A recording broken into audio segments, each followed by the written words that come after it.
Inel, do you know what the best feeling in the world is? Is it beating a boss after messing up loads of times? Could be. Oh, no, wait. You know when you get a new skin in a game without having to buy it? I love that. Yeah. Oh, actually, blue shelling someone at the last minute and getting to win the race. Very good options, all of them, those. Yeah, to be fair. Well, not one of them. No, for me, it's a time where you've got a new game all loaded up. You're ready to go. You're getting locked in. You've got a chocolate friend ready to give you a little power up, an energy boost before you get stuck in. Okay, now we're talking, Steph. Especially if it's a solid slab of milk chocolate in between two crisp biscuits. Oh, you know the one, Inel. It makes the world's most satisfying snap when you take a bite. It's got to be a pickup bar. So good. Hey, do you go for the OG pickup? You know, the one in the blue box? Oh, that is a classic. But I've been venturing out into the salted caramel one recently as well, just a bit of variety, you know. There are a bunch of different flavours out there. Whichever one you go for, there's no better snack for when you're getting ready to pick up your controller and get going into a big gameplay sesh. Mm-hmm. And they're super easy to eat as well. No chocolatey fingers all over your controllers. Yeah. All thanks to the two crisp biscuits hugging the chocolatey slab. Absolutely. And you can find out more by just searching Pick Up Biscuits on your phone. Pick up and go. Now it is time to open up the pause menu of life, save whatever it is you're doing, and take a break to sit back, relax, and enjoy some quality time with all of the XC beasts right here in the Continue Club. Oh no, look, wait, it's a quick time event. Press B now. Well, look, well done, everybody. You've got through this together. This is a brand new episode of Press X to Continue, the gaming podcast that is perfect for all levels of experience. You could be a player that collects achievements like they're going out of fashion. You could be a player that picks up a title once in a while, you know, the football one or the shooty one. Maybe you just buy those every year. That's fine. You're all welcome. We're very glad that you are here with us in the Continue Club, or whether you want to call yourself an XC-Beast, it is fine. I'm Stefan Powell, and with me once again is the actor, comedian and streamer Inel Tomlinson, who I think is in the Continue Club. Oh yeah, I'm a Continue Club all the way. And I do like how you added a QTE event at the start of the pod as well. That's nice.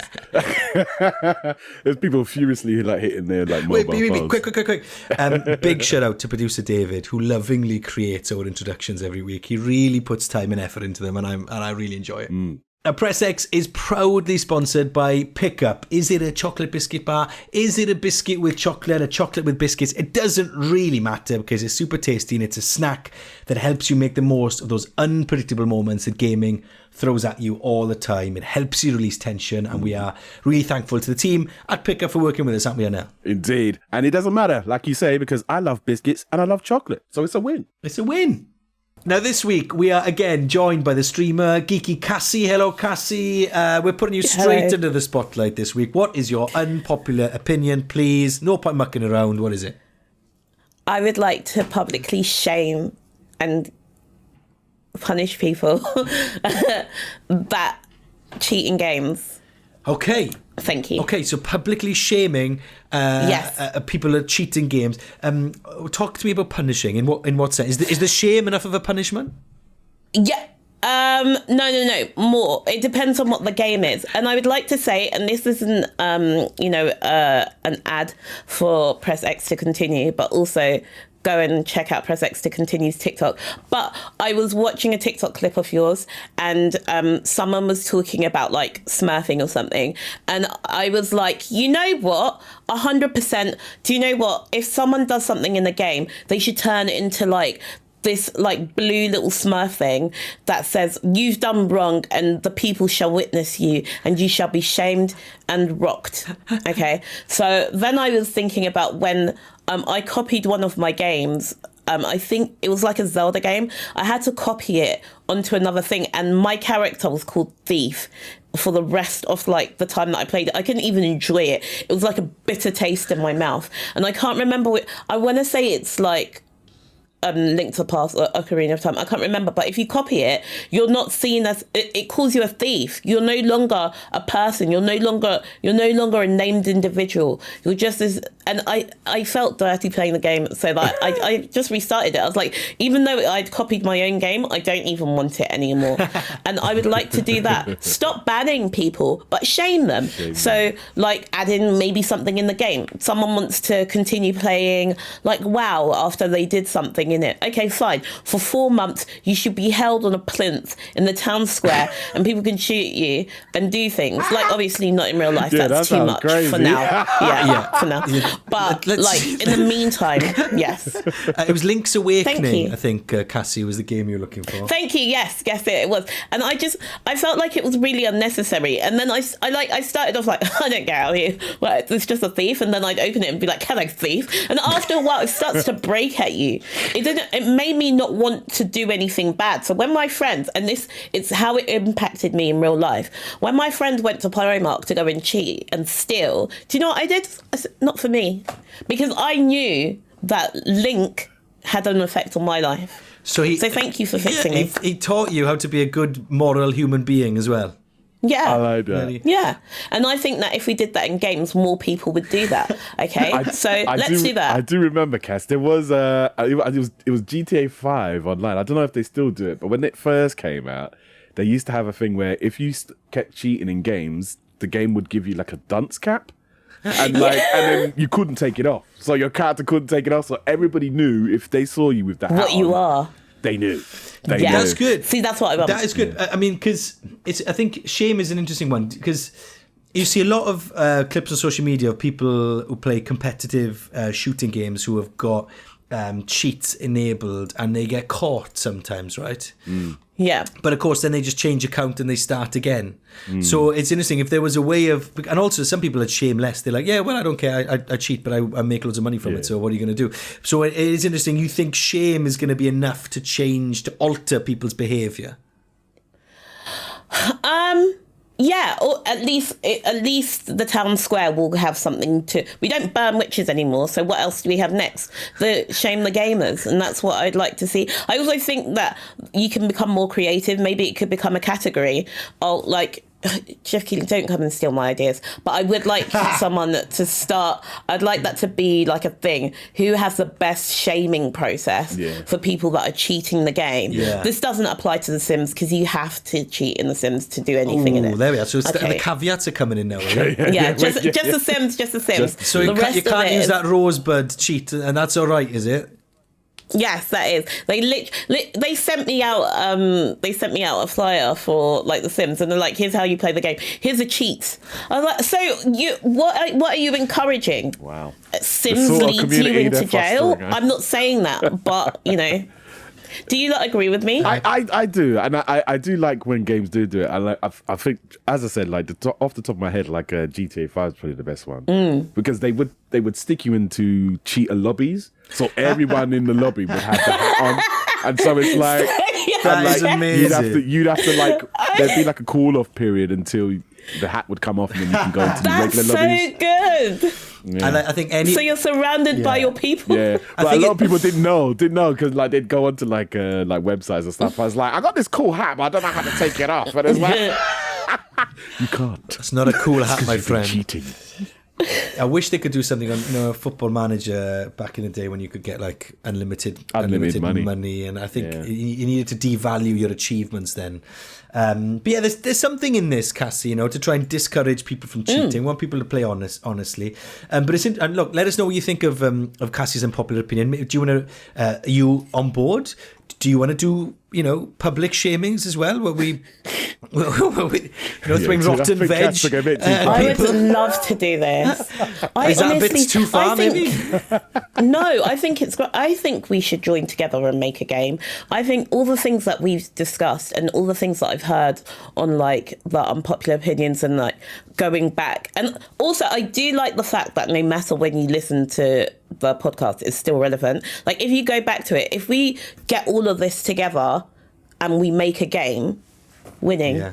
You might think I don't it's have the smart. money for the it, compliments but as Yeah, well, thank Cassie. you very Evergreen much. Yeah. content. Very good. Yeah, it's almost by Yeah. design. Very good. was that a compliment? Yeah, It I'm going was, to yeah. take. You know I don't mean to do that. Well, Oh, we're taking sorry, it. We're apologies. taking it as a I take compliment. it back. I take it back. I know, you taking that as a- Worst thing I've That's ever Are you all right. taking that as a compliment, I know? I've took it as a compliment. Yeah, me too. Me too. Yeah, right. Now, Cassie, I'm excited what you think about our next unpopular opinion, which comes from Okay. our unpopular opinions that come from the Discord and the TikTok. Get involved, share yours with us. Producer David put out there that there's nothing wrong with peeking at your opponent's screen to get their position in split-screen multiplayer, especially in combat games. In competition, one must use all the tools available to them. And then Demi added, I was arguing with my partner about this the other day. He said I was cheating because I was looking at his screen in Mario Yes. Kart. Not my fault, I've got good peripheral vision. Wait, okay. First of all, I now feel David should be watched. Second of all, He's on a watch list. yeah, He's on the Press X watch list. Yes.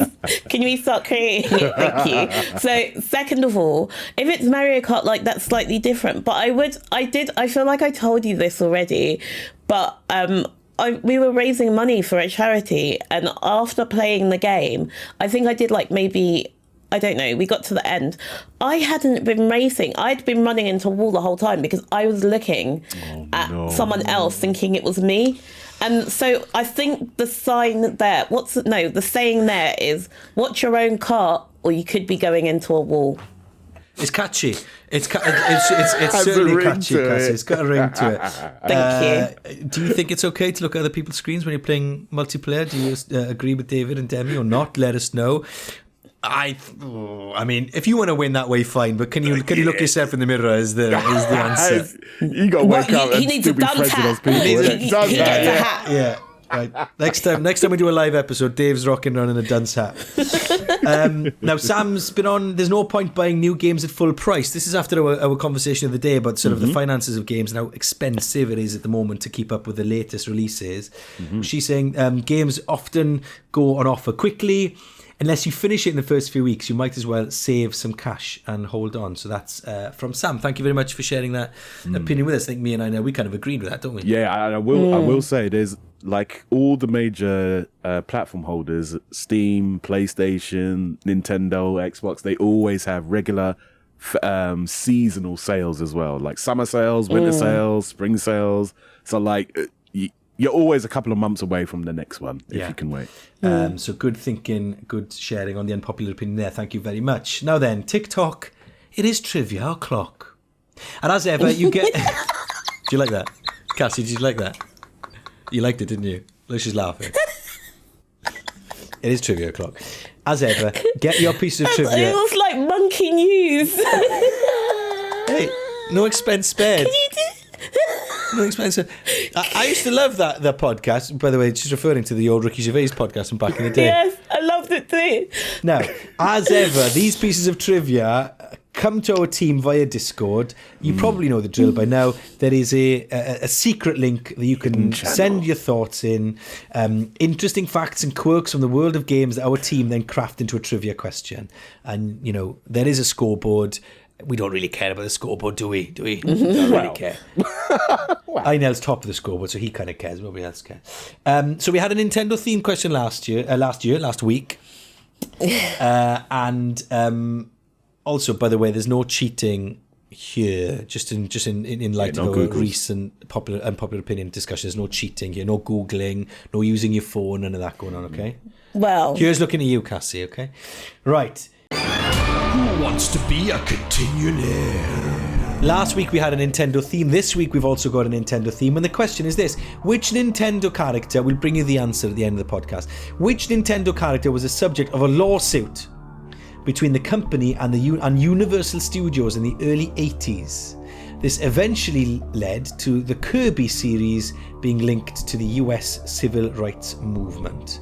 Which Nintendo character, is complicated this week, which Nintendo character was the subject of a lawsuit between Nintendo and Universal Studios in the 80s, and it eventually led to the Kirby series being linked to the US civil rights movement?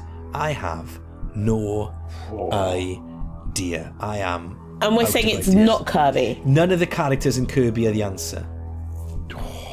None of the characters. Which Right. Nintendo character was the subject of a lawsuit between the company This is and a tricky Universal one. Studios? I'm It's trying to not, it's think. not What year? Kirby, basically. Early In the 80s. So I'm trying to think who was around then. Mario was around. Donkey Kong was around. Donkey Kong. Yeah, what did Donkey Kong do? I'm just going to guess one at random. Which characters did the Nintendo even have in the early 80s? Was he still called Jumpman or whatever? No, I think it was Mario. I think Mario was like 89 or no, Mario Brothers was like 84 or something like that. 84, 85. Yeah, the 80s. I feel like I'm going to go with Donkey Kong, but don't ask me my reasoning for it. Yeah, okay. Well, let's see. We'll get to the answers at the end of the That's a episode. tricky one. It's a tricky question. What do you think it is? And now, Cassie, I owe you an apology, by the way. Because What? the last week's a discussion around the answer of a trivia question, I said you had 0.2% correct. That's wrong. We got our maths wrong. You're actually on 16.7% in the leaderboard. So that's much higher than you thought. To be fair, I thought you said 20% before. So Yeah, I yeah. mean, I did say, I've gone down Maybe a I one. said 20. A Anyway, bit. we got it wrong because it was either 0.2 or 20. I got it wrong. The actual answer is 16.7. So just to... Okay, so that's less than before. So I'd just like to say I would, and I'm not directing any anger towards anyone, but who corrected you on this? let's just move on from that, okay? And just, that's the- Is that person wearing a hat? That's the answer. Yeah.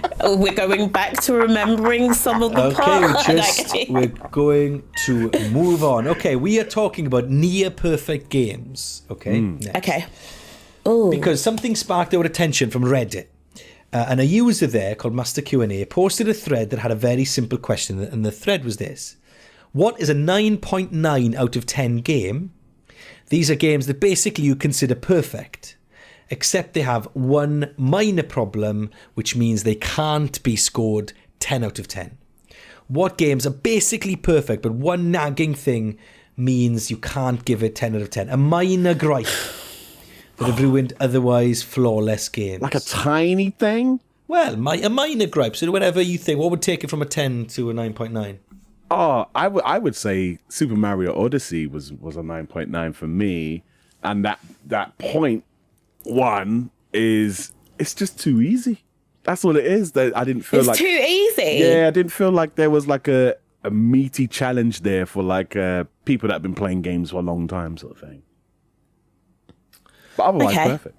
It's a good one. Yeah, I mean, Ina likes a challenging game, to be fair. Yeah, I don't mind playing an easy game, but like just add a little something there for like Astrobot did was really cool with it, where it's a really easy game to play, but then it has like the challenge levels where they're super hard and like you spend like half an hour just trying to do one. And it's like, oh yeah, I like that. It's like, I don't mind an easy game if it has also like difficult challenges and things. And Mario just didn't have that. Okay, Mario Odyssey for Inel. For me, I thought, obviously, when Cyberpunk 2077 first came out, it had loads of issues that meant you couldn't call it a perfect game by any stretch, right? But by the time it was, well, quite. By the time Phantom Liberty, the expansion came, and they basically, if they'd have released that in the first place, I think we would have had a totally different experience with Cyberpunk, and for many people, it would have been a 10 out of 10 game. But for me, there's just too much noise on the minimap. There's too much noise. Yeah. Too many icons. Yeah. Just like slow it, and it just got on my wick in the end. Even when you open the Do map. we just mean visually? Yeah, but also because I suffer from choice anxiety when it comes to games, Cassie, right? And I struggle. I went, I'm going to do this now. Oh, but what if I do that? What if I do that? It's part of the reason why I can't lock onto a game to play at the moment, because I'm too much like, oh yeah, my brain's like firing off in different directions. Maybe I've got ADHD. I don't know. Anyway, right?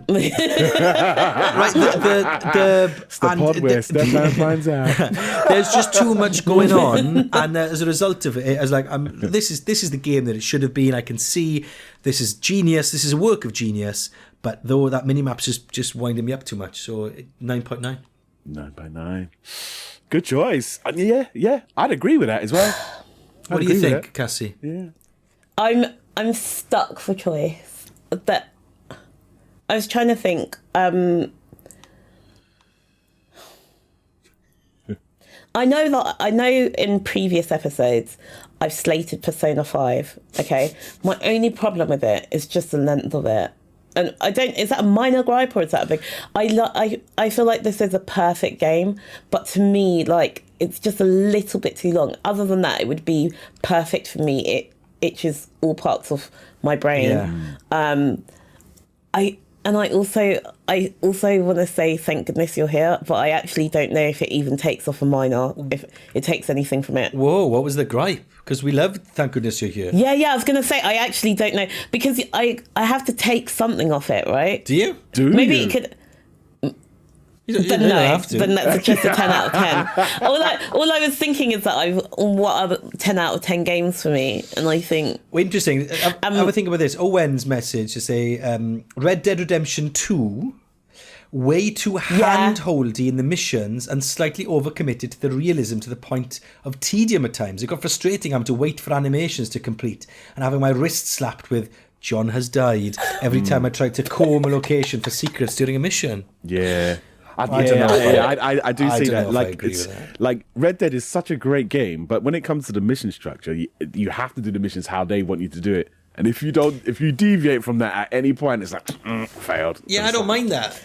I don't mind that. I don't mind it because I think if the game didn't offer you the exploration elsewhere, I could see that's frustrating. But it does. Yeah. Well, I think Breath of the Wild had a really good way of doing it. Like there's missions and there's ways to solve the puzzles. But then you can try and solve it however you want to solve it. And as long as it's solved, it's solved. And I was like, I like that. It's done. Yeah. Can I just add one more?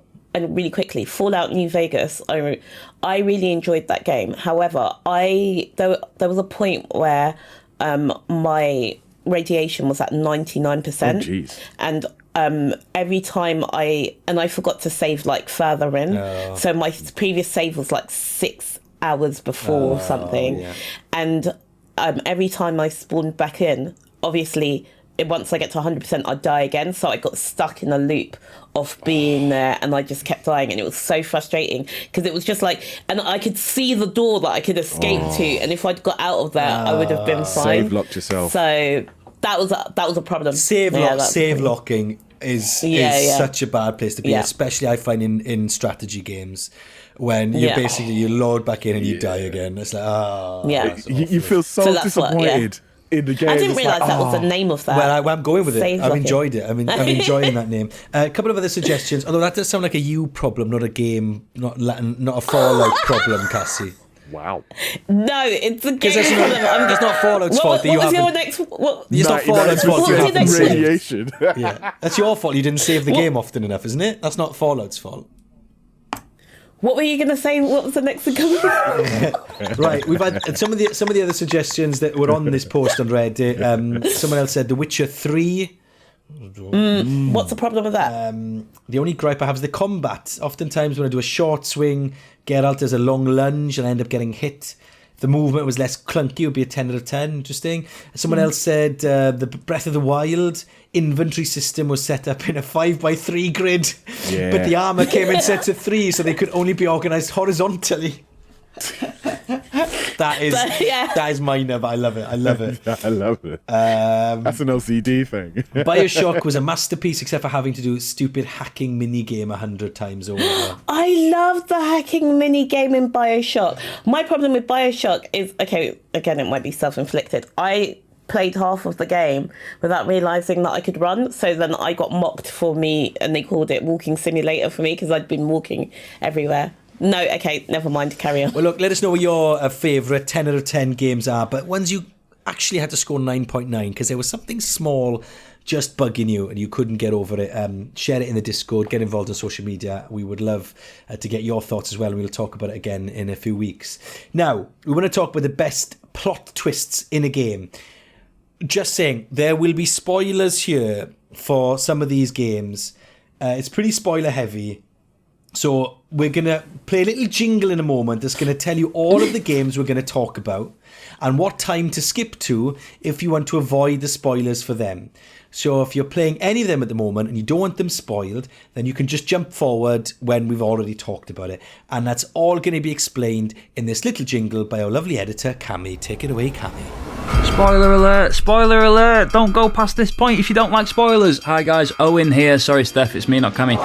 Listen, Steph said we're going to list all the games that we talk about. I'm not going to do that because I don't want you playing those games thinking that there's a twist coming up.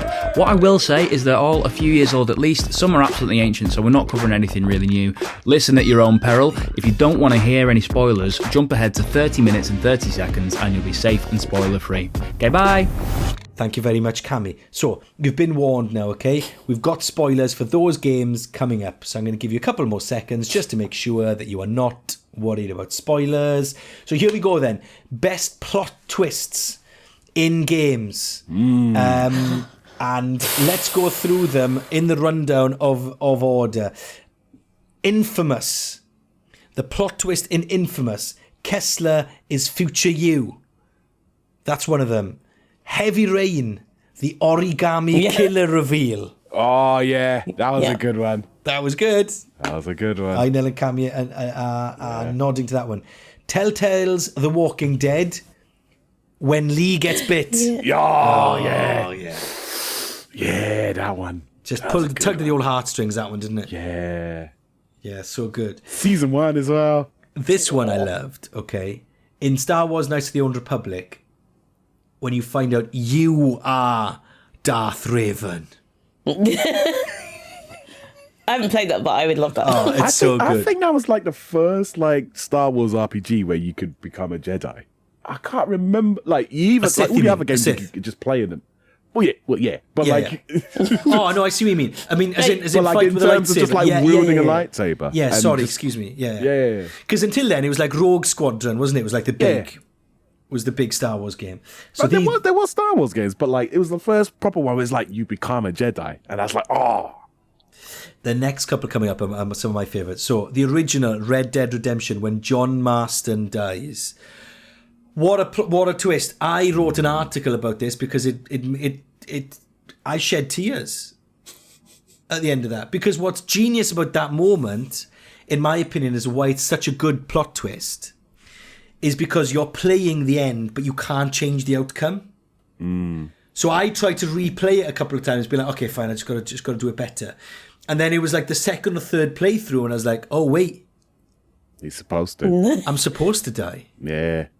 Oh God! And I found that because it messes with the whole gaming dynamic that you are all powerful and in control. Loved that. BioShock. What did you feel about this one? Would you kindly? I don't think I ever finished BioShock. So Did you not finish BioShock? I finished it, but I was Not sticking with you? Oh. Not sticking with you? What about a Silent Hill 2 twist where we find out that the village was never real? Oh, damn. None of these resonated. No. There's this one is I mean, Resident Evil Village when Ethan Winters dies. That's a big plot twist. Good Don't like plot that character. twist. Didn't like him. Gone.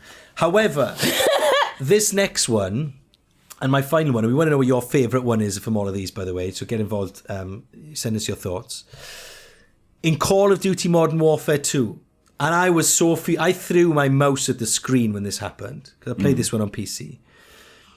When General Shepard turns and he says one less loose end, and he shoots you in the face, like, holy Moses. What a moment that was.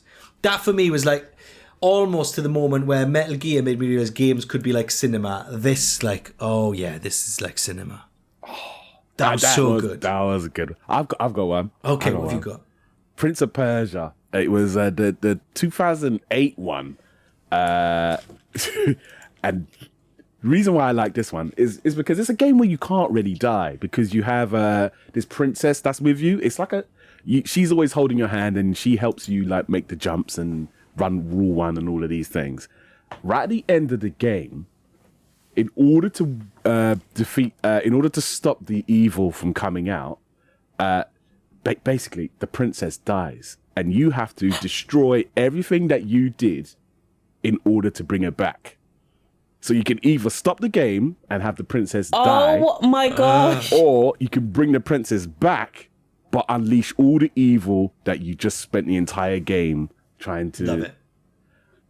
And when you do... What did you choose? Oh, if you choose to bring her back, she's upset about it. She's angry because you spent the entire game trying to do it, and basically it's back. The game starts again. It's like, oh, you're back to the beginning. Good twist. There's a good twist. We love a good twist. Yeah, great one. That game, is it 12 to midnight? Yeah. Did you like that? Did you like that? Because a lot of people that was expected to go down big time, and people actually didn't enjoy it, did they? If you ever get Shay and I together, we have very conflicting and passionate ideas about this. She hates it. I thought it was great until I didn't. But the thing is that, like, I don't think you could have spoiled. You can't put trigger warnings in front for some games because that's the whole premise of the game. Yeah. So once you've done it, you've ruined it. But I that twist was like, why am I watching Old Boy? What's going on? Well, we will have to get you both on to talk with that. So look, let us know of your favourite twists in video games. You mentioned some of the big ones there. Which are your favourite? And look, if you're going to post about it, maybe be cryptic. You know, like the thing that happens in the cowboy game. Or the bit in Call of Duty when, you know what, nudge, nudge, nudge, nudge, you know, that sort of thing. Let us know what you think, and we'll reflect on it in future, because we love a good I love a good twist in a game. Yeah. I love a good twist in movies as well. Like Saw. Remember when you watched Saw and he was like, oh, it's him all along, what? Yeah. Like the best ones are the ones that make you go online afterwards and start looking. Hey, did anybody else think about it? Yeah. After watching Memento, I was there for like 7 hours, just like Googling what happened. Doesn't make sense. The Press X to Continue GTA 6 update. Here, have you ever played Castlevania Symphony of the Night? You know that bit that goes, "Die, monster! You don't belong in this world." It was not by my hand that I am once again given flesh. I was called here by humans who wish to pay me tribute. Tribute? You steal men's souls and make them your slaves. Perhaps the same could be said of all religions. Your words are as empty as your soul. Mankind ill needs a savior such as you. What is a man? A miserable little pile of secrets. But enough talk. Have at you. Yeah, well, this has nothing to do with it. There's no GTA 6 news, sorry. That was the Press X to Continue GTA 6 update. Okay, it's time now for the Press X Biscuit Break, brought to you by Pickup. Yep, this is the part of the podcast where we take a moment to re-energize before going again. I'm back on the hazelnut, I know. Nice. I'm back on the hazelnut. I Back know on it. Salted caramel's looking at me, okay, but I do like the hazelnut. So That's you. That's you. That is me. That is me this week. We're going to discuss the games that you can play when taking 5 minutes out to get yourself back on track. Give yourself a little boost before going and taking on the world once again. Something you can play while you're enjoying your snack.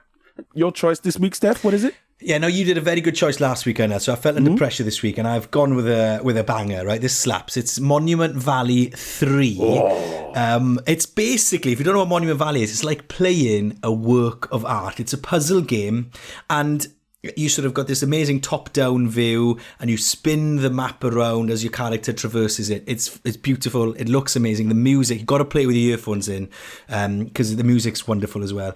Now, this is the third in the series, obviously. I gelled with the first two more than the third one, but I feel like there are some developments in the third one that stretch it in a nice way, which makes it worth playing. Oh. So Monument Valley 3, it's the perfect way to get inspired, get re-energized, and get ready to go again into the world. So definitely give Monument Valley 3 a go, and you can get it on Netflix. Oh, nice. Worth playing if I've played 1 and 2? Absolutely worth playing if you played 1 and 2. All right, definitely. then. And if you haven't played those either, you can just hop in. You don't really need to play the first two either. Okay. Well, you know what, Stefan? You've redeemed yourself this week. Yes, I have. You've redeemed yourself, mate. Come on. It's going to be back to me next week, though. Absolutely. Yeah, so Monument Valley 3, a perfect way to rebalance your mentals. So listen, thank you very much for being with us for the Press X to Continue Biscuit Break. Brought to you by Pickup. Right. A review. It's a big one, Inel. It's gone down a storm. We've been asking for more games for the Nintendo Switch 2. Here is one of them. What have you been playing? Tell us. I've been playing Donkey Kong Bananza. Oh, banana. and people are going wild for this. So what is it, Inel? What type of game is it? Who is it for? Do you like it? Because the last one you reviewed, you were unsure of. What are you saying about this? Yeah, this. I always say, like, with Nintendo, I said this about Mario Kart World, like the impossible sequel. And, like, after playing, like, Astrobot last year on PlayStation, I was like, this is, like, the perfect platform game. It's amazing. Everyone loves it. There's very few flaws. I was like, I don't know how Nintendo is going to top a game like Astrobot was almost like a complimentary kind of game to. And I was like, oh, how are they going to do it? And Donkey Kong is different in such a strange way. It's not a traditional platform game. You barely do any jumping, really. It's all about smashing the terrain and just like plowing your way through. And that simple mechanic of just punching the wall and being able to go anywhere you want is so fun. It's just super fun. And what Nintendo do is they kind of layer it. They give you like, okay, you can punch and break anything. Now here's a little power-up that allows you to break things even more. Here's a little power-up that allows you to change different materials. Here's this. And it's not in the same traditional vein as Mario. Like, don't think of it as like a Mario game. It's different. And that's why I say it's different, because you can literally climb anywhere, crawl anywhere, go underground, go up high. And the game has very little restrictions, but it's so like, it's the level design is so good, even though you can go anywhere. Yeah, it sounds like an oxymoron. But like, it does drive you along a narrative. Do you just get lost so fast? This game introduces stuff to you constantly. You're jumping into new levels all the time. I felt like in the first 6 hours of playing, I was like, am I going too fast? Because every 10 minutes I'm in a new world, and I'm like, okay, should I go back to the old world and collect stuff? And you can go back to the old world and collect stuff. But it keeps pushing you. The whole point of the game is to go from the top of the world to the core of it, and you just constantly burrowing your way down, and you're going down so quickly. In 6 hours, you've probably gone to 8 different places. I'm like, how am I going to finish this game soon? And then the game just keeps expanding,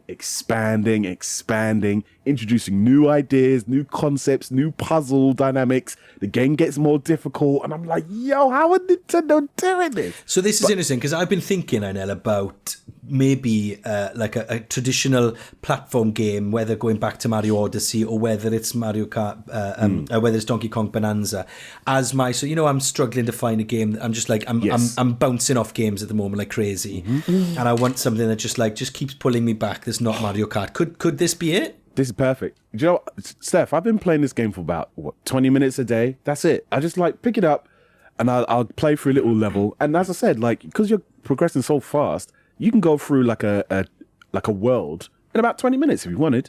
Or you can spend 3 hours there, because there's so many different things to unlock. And they've kind of done the Mario Odyssey thing where there's lots of collectibles.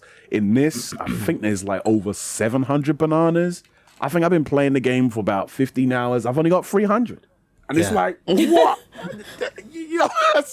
There's bananas everywhere, but at the same time, it's there's that many. I think I'm going to do it.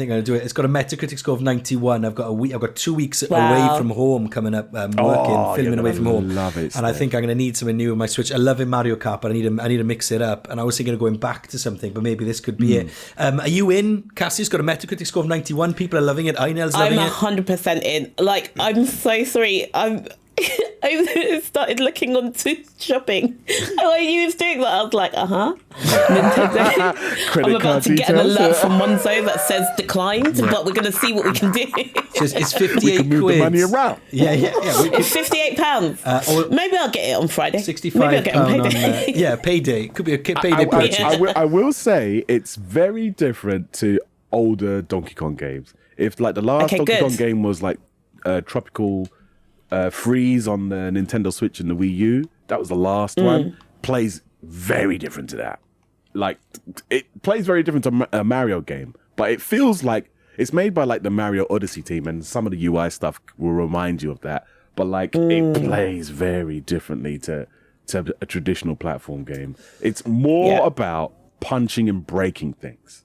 Yeah. Yeah, see, that's me. That's my vibe. I don't want to jump. Yeah, it sounds great. So like I said, 58 quid on the eShop, 65 quid on Amazon Argos, big Metacritic score, big thumbs up from Inel. So that is Donkey Kong Bananza. Let us know what you think about it in the Discord, on social media.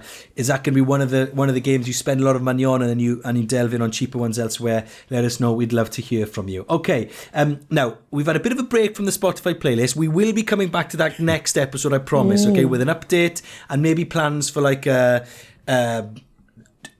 PressX curated one, and then they just chuck it all in one. Maybe we'll do something like that. Okay, so we're going to come back to because we've got some great suggestions coming in. Chuck some stuff in there, and I don't want to ignore them. I'm seeing them. Don't you worry. I'm going to come back to it. But right, let's bring you the answer to this week's question. Again, Isaac from Lost in Cult with these Nintendo gems last week and this week. Yeah. Submitted in the Discord. The question was this: which Nintendo character was the subject of a lawsuit between the company and Universal Studios in the early 1980s? It eventually led to the Kirby series being linked to the US civil rights movement. You suggested Donkey Kong, Cassie, and I think thinking about it, and given the back part of that sentence, I think you are probably right. So I think I'm going to say that as well. I know. I think all I can think of is King Kong. I don't know who produced it. So let's see. So a bit of a serious answer here. So it is Donkey Kong. So we've got it right. Universal argued that Donkey Kong infringed their copyright of King Kong. Nintendo won the case, and the lawyer that defended them was also the lawyer that uncovered evidence that African American citizens were being prevented from voting in Mississippi in 1962. What a legend. The evidence eventually led to the creation of the Voting Rights Act 3 years later.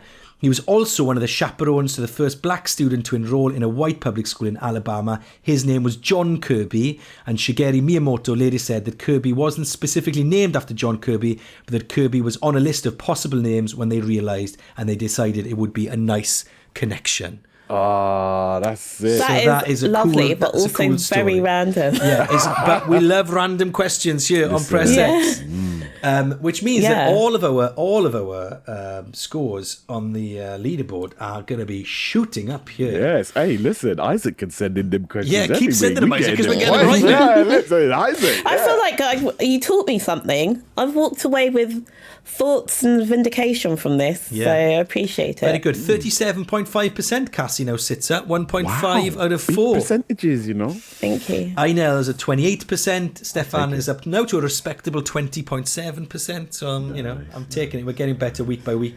We are. Cassie, it's been a joy to have you here, and no chat of Nintendo Love Island this week. So fans of that will be disappointed, but come back another time when we will get into the weeds of Peach and Bowser's relationship.